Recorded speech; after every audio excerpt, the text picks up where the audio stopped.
All right. You know what time it is. I got the Steelers windbreaker on today. You feel me? It's a little breezy out, so it was like, had to. Now, this is going to be a quick video. Just giving my opinion on the current situation with the Steelers, the Pittsburgh Steelers. I'm a diehard Steelers fan, so I feel like, why not? This won't be a sports page or nothing like that.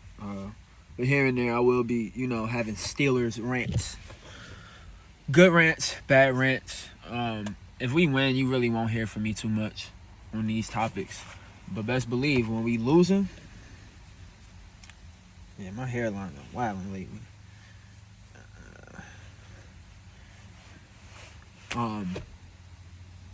So we just gonna dive right into it. This ain't even gonna be that long of a video.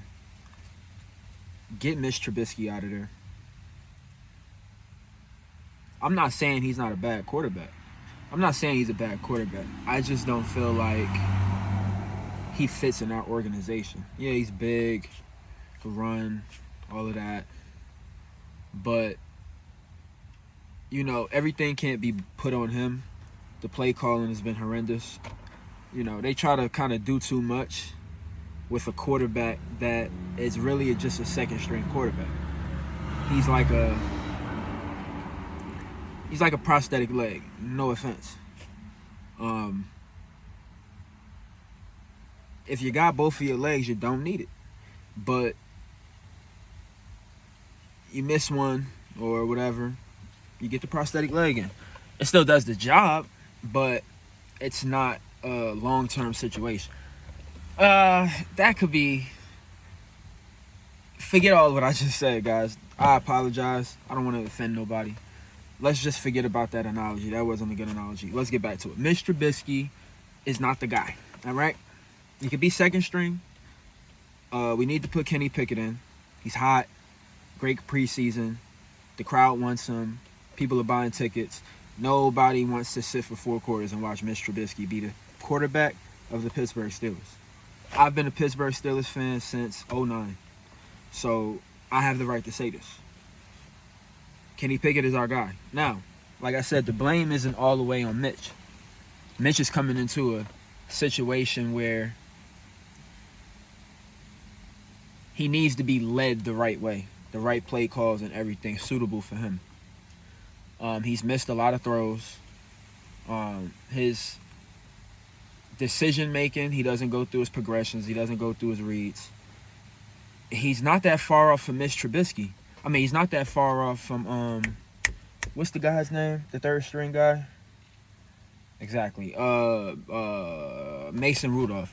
He's not that far off from Mason Rudolph, to be completely honest with you.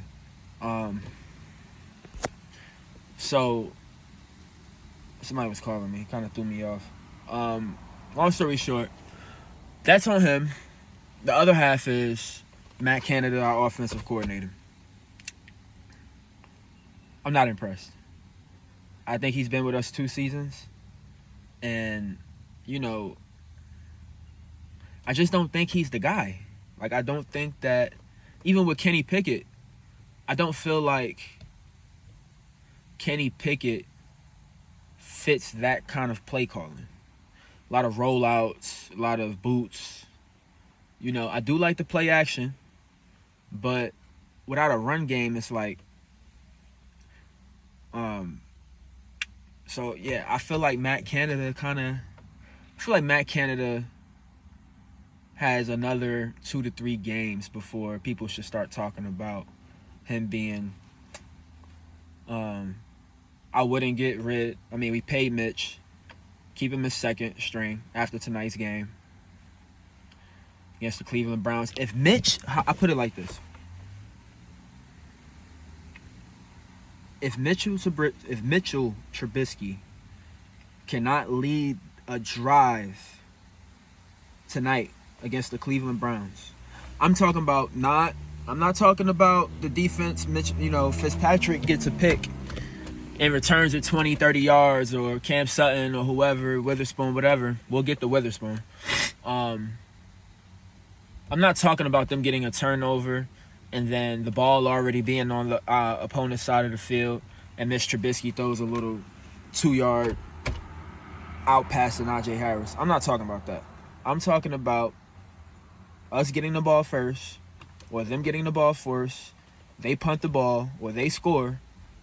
Tonight, I want Mitchell Trubisky to get the ball on his side of the field, on his 20-yard line, and drive the ball down the field and score. There's been a lot of 3-and-outs.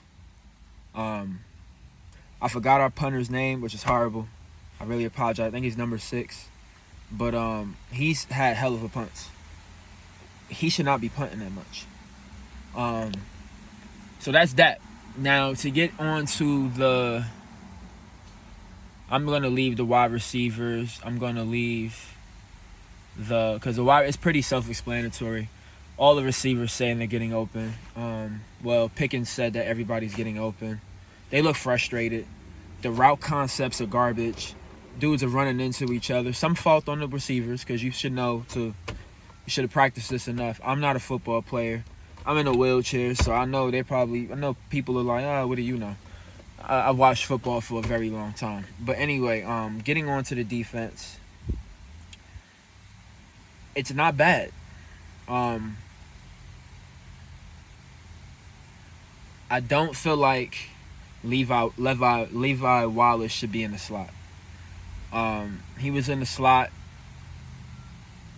I would say, on 2 plays last week against the Patriots, and I think it was number 13 on their team, on the Patriots side, that was smoking him.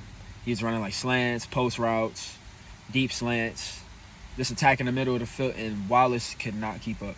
I feel like he's an outside guy.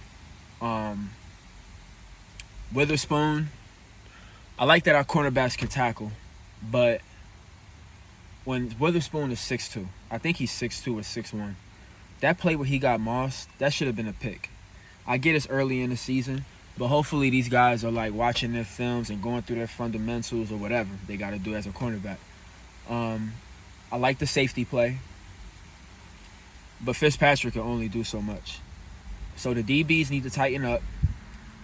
Only person that should be going in that slot is Sutton and Marlette, and maybe Norwood and Fitzpatrick, or even Edmonds. Edmonds is doing a better job, but Levi and Witherspoon, they're outside guys. Now again, I might be wrong. Whatever the case may be, comment underneath. Let me know. Go Steelers. Here we go. Let's get this dub tonight. Let's go 2-1, and we'll still be first in our division. All right. Peace. Like, comment, subscribe. Share this, whatever you got to do. And y'all have a blessed day.